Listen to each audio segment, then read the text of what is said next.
Nais kong buksan, mag-umpisa tayo sa Numbers chapter 13 at nais ko sigurong basahin ito bago ko ibigay ang pamagat ng mensahe.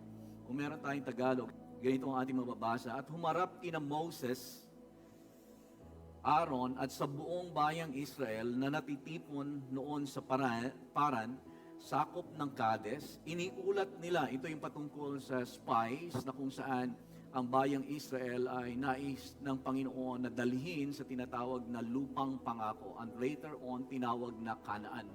Mula sa Ehipto, sila ay nilabas ng Panginoon, tinawag ng Diyos si Moises upang pangunahan ang bayan niyang Israel na alisin mula sa pagkakaalipin sa Ehipto at upang dalhin sa tinatawag na lupang kanyang ipinangako sa bayan o sa lupain ng Canaan. At dito sa panahong ito, nag-utos ang Panginoon kay Moses na humirang ng mga 12 espiya or spies upang espiyahan, yung lupain, kung ano ang kanilang makikita doon at i-report ang anumang kanilang maoobserbahan, makikita at i-report kay Moses. At yun yung konteksto.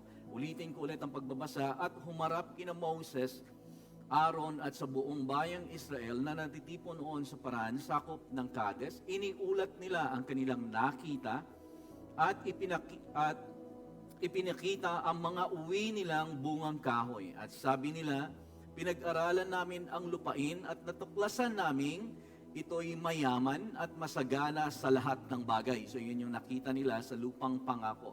Katunayan, ang bungang kahoy na kinuha namin doon,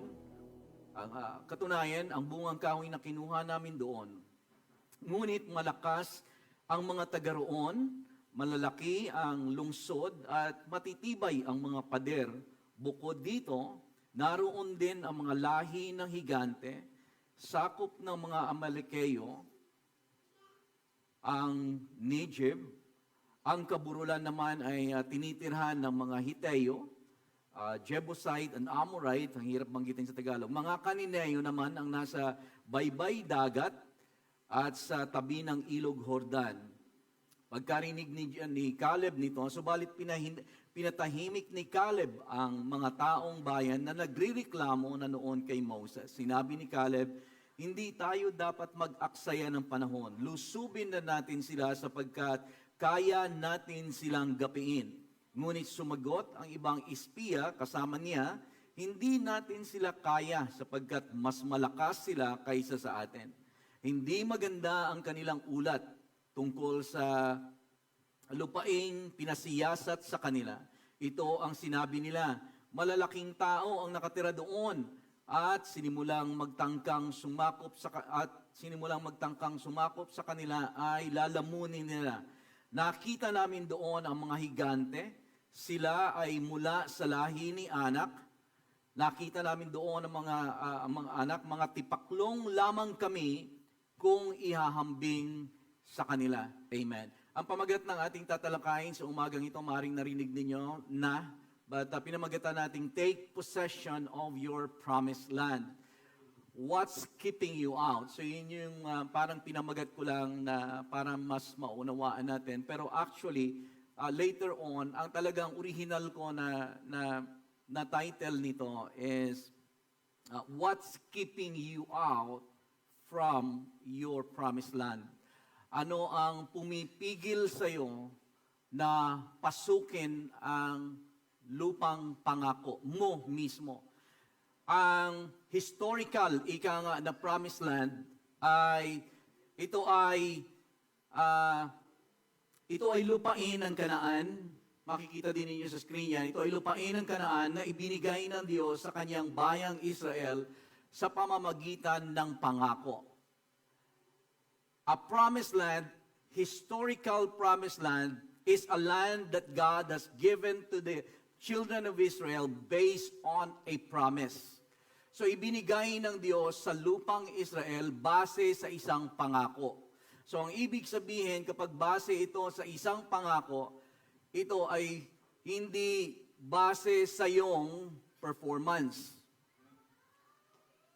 Amen. Kapag base sa pangako, ito ay base sa pangako ng Diyos base sa kanyang tipan kay Abraham, Isaac, and Jacob. Sa Genesis chapter 12 verse number 7, ito mababasa natin, Then God appeared to Abram and said, sabi niya kay Abram, To your descendants I will give this land. Nung pinakita niya kay Abraham, Abram pa siya dati. At itong Kanaan na to, nung dinala siya ng Panginoon doon, pinakita sa kanya itong lupain. At sinabi niya, the Lord appeared to Abram and said, To your descendants, sa lahi mo ibibigay ko ang lupain ito. And there he built an altar to the Lord who had appeared to him. So 430 years way back, pinakita ng Diyos kay Abraham na sabi niya, itong lupain ito ay ibibigay ko sa lahi mo. Pangako kay Abraham.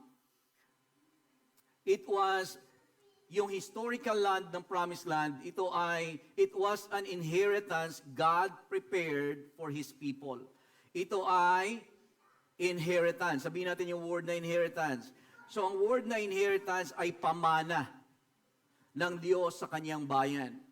Kapag pamana, kapag base sa pangako o promesa or covenant at ito ay isang pamana, ito ay ibig sabihin hindi mo ito in-earn. Pamana kasi. Amen. Halimbawa, pamanahan mo ang anak mo, hindi ito base sa kung ano sila. Gusto mong ipamana sa kanya ito. Amen. It is based on inheritance. Narito pa po ba kayo? Exodus chapter 6 verse 8, And I will bring you into this land which I swore to give. Sabi niya, ipinangako ko ito kay Abraham. Exodus na ito, 6 verse 8 na. And I will bring you into the land which I swore to give. Pinangako ko kay Abraham, Isaac, and Jacob. And I will give it to you as a heritage. I am the Lord. Ito ay pamana sa inyo. Base sa covenant na in-establish ko at sinwear ko kay Abraham, Isaac, and Jacob. Amen. So hindi base sa performance ninyo, kundi ito ay base sa kung ano ang ipinangako ko at ito ay ipapamana ko sa inyo. Deuteronomy chapter 6 verse 10 to 11, sabi niya, the Lord your God brings you into the land houses full of good things, vineyards and olive which you did not plant, hindi nyo tinanim, mga bahay, titirahan nyo, hindi nyo ginawa. Kasi ito ay base sa pangako. Hallelujah. Deuteronomy chapter 12 verse 9. And for as yet you have not come to the rest and the inheritance which the Lord your God is giving you. So Deuteronomy, ibinibigay ng Panginoon ito bilang rest sa kanila. Pangatlong point dito sa what is a promised land? Ang promised land, historical promised land, kung nasusundan ninyo, ang historical na promised land, totoo yan siya. Geographical na site yan siya, land of Canaan, pinangako ng Diyos sa bayang Israel. Ito ay pinangako ng Diyos bilang sa pamamagitan ng kanyang promise by covenant. At ito ay pamana. At ito, pangatlo, itong historical land na ito na promised land, it is a place of rest. Kung saan sila ay magkakaroon ng kapahingahan. Ang wilderness, nung sila ay nasa wilderness for 40 years, the wilderness, ang wilderness ay larawan ng halos walang tigil na paglalakbay ng bayang Israel. For 40 years, imagine ninyo paglalakbay. Pero ang nais ng Panginoon, ang plano ng Diyos sa kanila, mula sa Egypt, I will bring you out from this land that I will bring you in. Yun yung pangako. Ang pangako ng Diyos, aalisin ko kayo, ilalabas ko kayo, upang kayo ay ilagay dito sa loob, into the promised land. Hindi, ang plano ng Diyos ay hindi sa wilderness. Amen. Kahit ang wilderness ay 11 days lang na journey sana. So tatawirin nila sa loob ng labing isang araw lamang mula sa Ehipto patungo sa Promised Land. Sana. Pero dahilan sa kanilang mga pagsuway, nag-wander sila sa wilderness for over 400 or 40 years rather. 40 years silang nag-wander dito sa wilderness. Pero hindi yun yung plano ng Diyos sa buhay nila. Ang Kanaan, ang promised land, is a place of rest. Ang Kanaan ay pagkaraan ng mahaba nilang taon sa pagkakaalipin sa Egypt at paglalakbay sa wilderness, ang pagpasok ng Israel sa lupang pangako ay isang karanasan na masasabi nilang kapahingahan. Imagine ninyo, halimbawa na kayo ay naglalakbay, palipat-lipat, lakbay kayo. Halimbawa, ito na lang, naglalakbay kayo. Ito na lang pinakasimpleng illustration. Imagine ninyo, for how many years, halimbawa for 10 years, wala kayong sariling bahay. Halimbawa lang. Now, hindi ito, kung kayo ay nangungupahan, okay lang to, hindi ito patungkol sa pag-atake sa kalagayan ninyo. Pero just for illustration's sake, halimbawa lang ikaw ay nangungupahan sa loob ng 10 taon kasama ng pamilya mo. Taon-taon, halimbawa, kayo ay lumilipat ng bahay. Minsan kayo ay nasa Las Piñas, Parañaque, Quezon City. Kada taon, lipat kayo, tapos Cavite. Ano sa tingin ninyo mararamdaman ng inyong mga anak? Ay, lipat ng school, lipat ng ganito, lipat ng trabaho. Nakakapagod. Halos ganon ang nararanasan nila, although they have been provided. Ang promised land ay nagpapakita din ng ang lupang pangakong ito, kahit na sila ay nasa wilderness, constant na wandering, constant na pagsastrive, at pagre-rely lamang sa mga temporary na mga provisions. Kahit na doon sa disyerto, sila hindi pinagkulang ng Panginoon. Subalit ito ay nakakapagod na klase ng experience. And eventually, sila ay, nung nakapasok sila doon, the promised land, ang lupang pangako ay para sa kanila at ang nais ng Panginoon sa kanila ay magkaroon sila ng kapahingahan. Amen. Ang nais ng Diyos sa buhay ng bawat isa sa atin ay tayo ay magkaroon ng kapahingahan kay Kristo. Amen. Kahit naman tayo ay halimbawa nangungupahan pa rin hanggang sa ngayon, subalit kay Kristo Jesus, kung alam natin kung sino tayo kay Kristo Jesus, isa na ang napakalaking kapahingahan sa buhay ng bawat isa sa atin. Amen po ba? But more than that, ang nais kong angkinin mo ito, na nais ng Diyos sa buhay mo na magkaroon ka ng sarili mong tahanan para sa iyo at para sa pamilya mo. Amen. Wala ding itong condemnation. Maaring tayo ay nangungupahan sa ngayon. No condemnation in Christ. Amen. But God wants you to have your own house. Amen. Amen po ba? Praise the Lord. Ano naman ang lupang pangako, the promised land, para sa atin sa ngayon, ano naman ito? Ang promised land sa buhay natin sa ngayon ay pasisimplihin ko na lang. Ang simbolo ng promised land sa ating kapanahunan sa ngayon, ang promised land ay nagsisimbolo ng isang buhay na ganap na ninanais ng Diyos na maranasan ng kanyang mga anak, buhay na malaya, may dignidad at may layunin. The promised land symbolizes the fullness of life that God intends for His children. Merong kapuspusan ng buhay kay Kristo Jesus. Amen. Hindi lamang ang kaligtasan. Amen. Maraming mga mananampalataya, ligtas, at kung alam na natin ito, na ituturo na natin, dahil tayo ay pinalaya ng ating Panginoong Jesus. We are already free in Christ. Subalit meron sinabi ang Panginoon sa Galatians chapter 5, verse number 1, that it is for freedom that Christ has set you free. Do not let yourself be burdened again by the yoke of slavery. So pwede na tayo ay napalaya na, subalit tayo ay nakabukas na ang pintuan ng kulungan, laya na ang sentensya ay tapos na ang sentensya mo.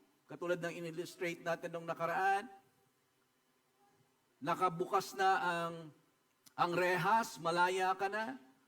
Subalit, yung mamang ayaw lumabas kasi hindi siya marunong mamuhay ng isang malaya o maaring natatakot siyang mamuhay sa labas dahil hindi niya alam kung paano mamuhay ng isang malaya. All those years ay nasa kulungan na siya. So sabi niya, dito na lamang ako. The promised land symbolizes the fullness of life that God intends for His children.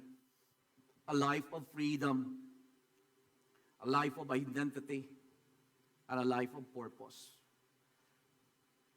Amen. I'm getting ahead of myself. Alam niyo kung bakit hindi nakapasok sila? Merong lupang pangako. Bakit hindi sila nakapasok? Talakayin natin mamaya-mayang konti, pero unahan ko na.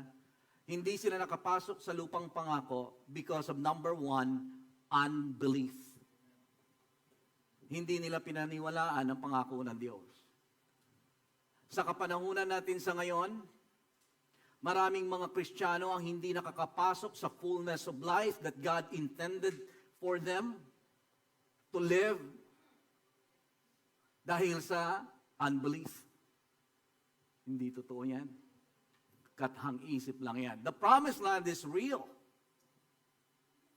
And God wants you to experience this life. Sinasabi ko ulit, ang lupang pangako ay hindi para sa iyo, para sa atin. Ang isang buhay na ganap ay hindi isang klase ng buhay na magagawa mo ang lahat ng gusto mo. O magiging masaya ka sa lahat ng sandali. Hindi yun ang tinutukoy nating buhay. Ang buhay na inihanda ng Panginoon sa iyo, maaaring, katulad na rin ba na sinabi ng Panginoon na ang sino mang susunod sa akin, ang lahat ng kanyang iniwan ay magmumultiply sa kanya in this life and in the life to come. Right? But in this life with persecution. Amen. May mga tao na magpe-persecute sa iyo. Amen. Pag lumalakad ka sa kalooban ng Panginoon, may mga tao na magpe-persecute sa iyo. Kung hindi ka lalakad sa kalooban ng Panginoon, may mga tao din na magpe-persecute sa iyo. Amen. So lumakad ka na lang sa kalooban ng Panginoon. Amen. Maglilingkod ka sa Panginoon, pinaganda ng Diyos ang buhay mo, sapagkat yan yung nais niya. Gumanda ang buhay mo. Sa simpleng kapamaraan na magandang buhay ay nakakain mo rin yung gusto mong kainin. Gusto mo kumain ng pizza, halimbawa, makakain ka rin. O maganda yung buhay na yon. Amen? Kaysa lagi kang nagdidildil sa tuyo at sinasabi mo, halimbawa, na ito yung kalooban ng Panginoon sa akin, mali.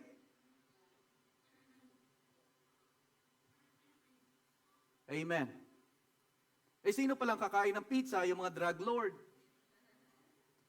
God wants us to be blessed in order for us to be a blessing. Nais kang pagpalain ng Panginoon, hindi para lumaki ang ulo mo. Nais kang pagpalain ng Panginoon upang maging pagpapala ka sa generation mo. Pero maraming mga mananampalataya ay hindi nakakarating sa lupang pangako sapagkat hindi nila pinaniniwalaan yon. Hindi totoo yan, para lang yan sa kanila. I'm here to tell you that you have a promised land.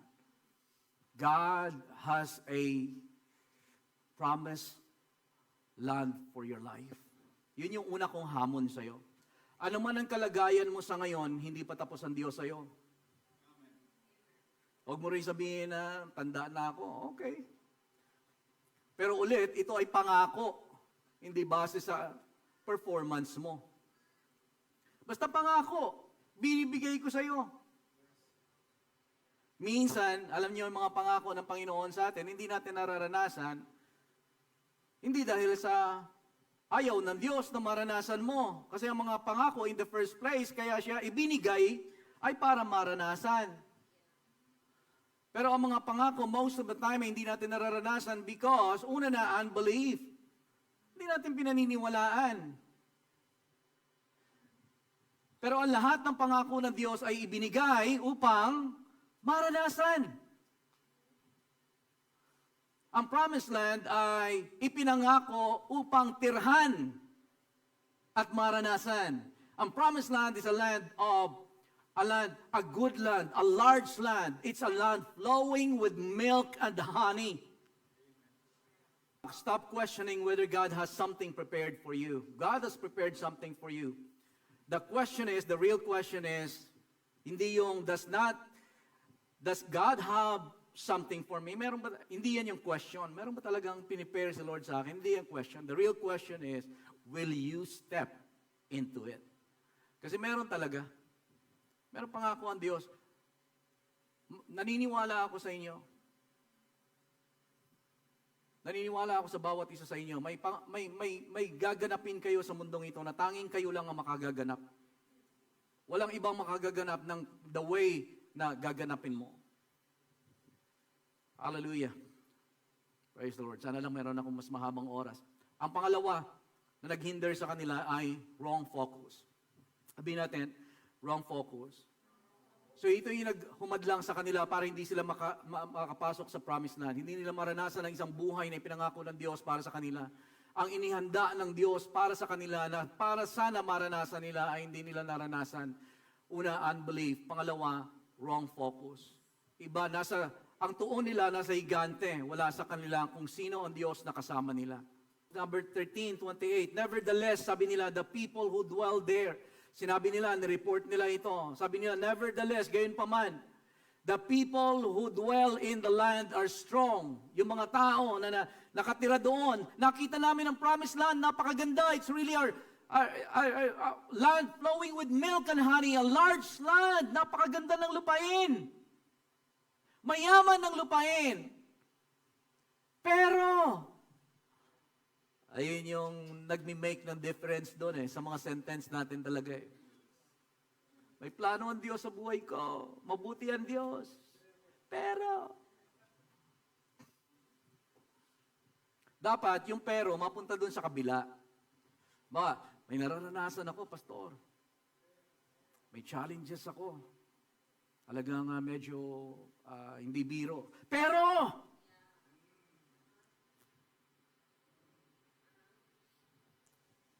but God will supply all my needs. So dapat nandoon yung pero. Hindi baligtad.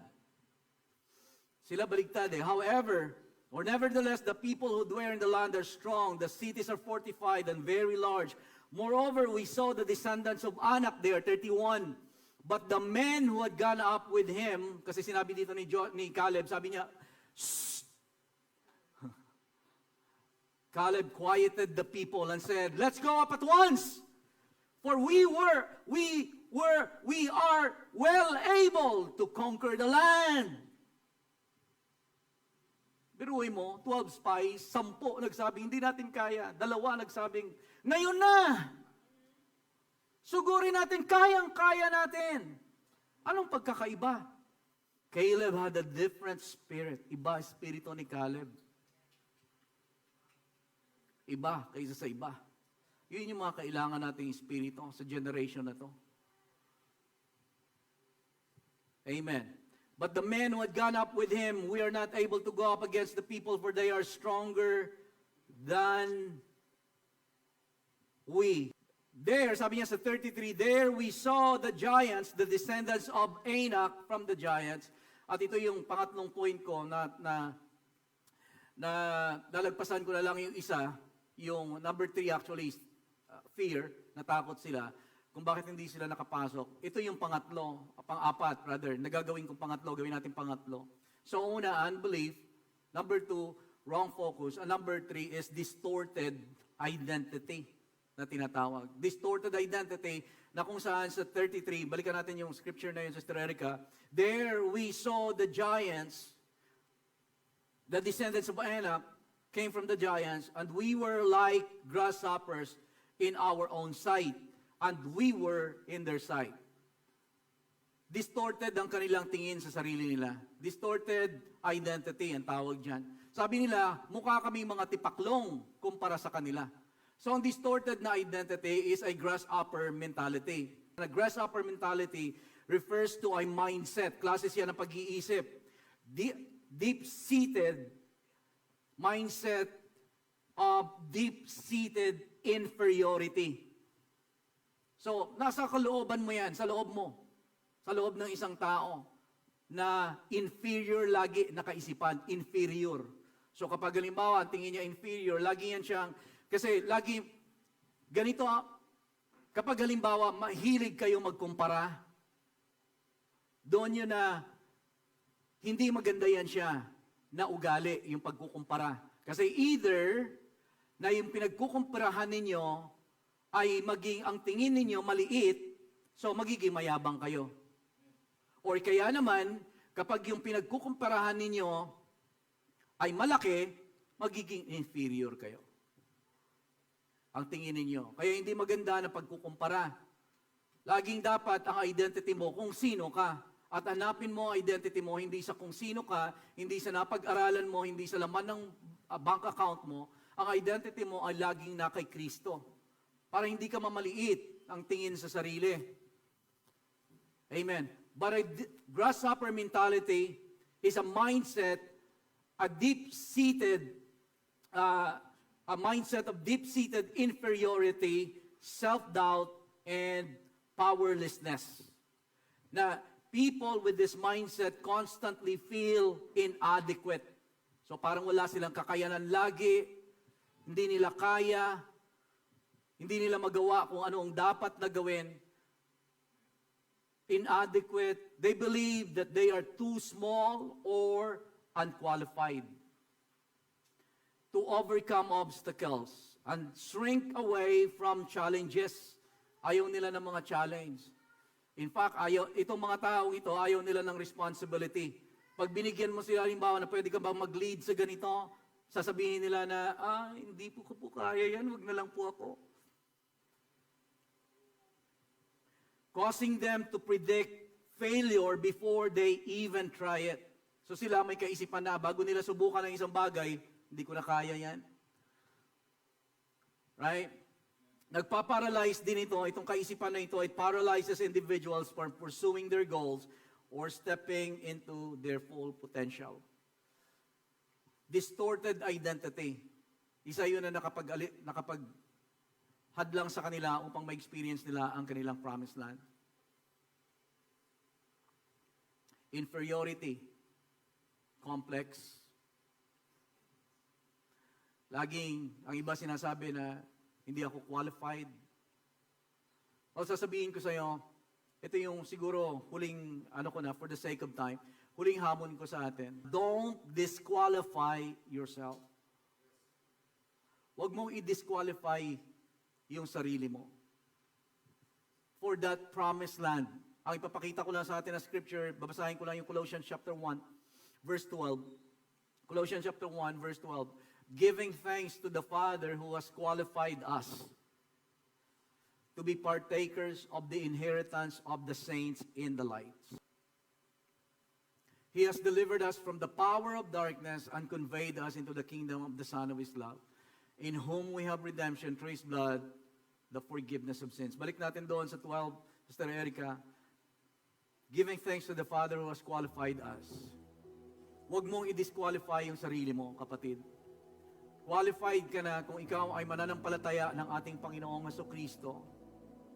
Inihanda ng Panginoon sa iyo ang lupaing ito na para sa iyo na ipinangako ng Diyos sa buhay mo at sa iyong pamilya. Ang kailangan mo lang gawin, kung qualified ka na because of the blood of Jesus Christ, ang kailangan mong gawin, panampalatayanan mo. Believe it. Lord, salamat na meron kang inihandang mabuting plano sa buhay ko.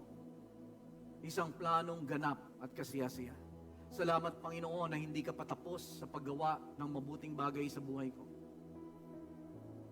Ganito man ang nakikita ko ngayon, ganito man ang pamilya ko, ganito man ang mga anak ko, ganito man ang sitwasyon ng finances ko, ganito man, Panginoon, ang pamilya namin, ganito man ako ngayon. But Lord, I believe you. Amen?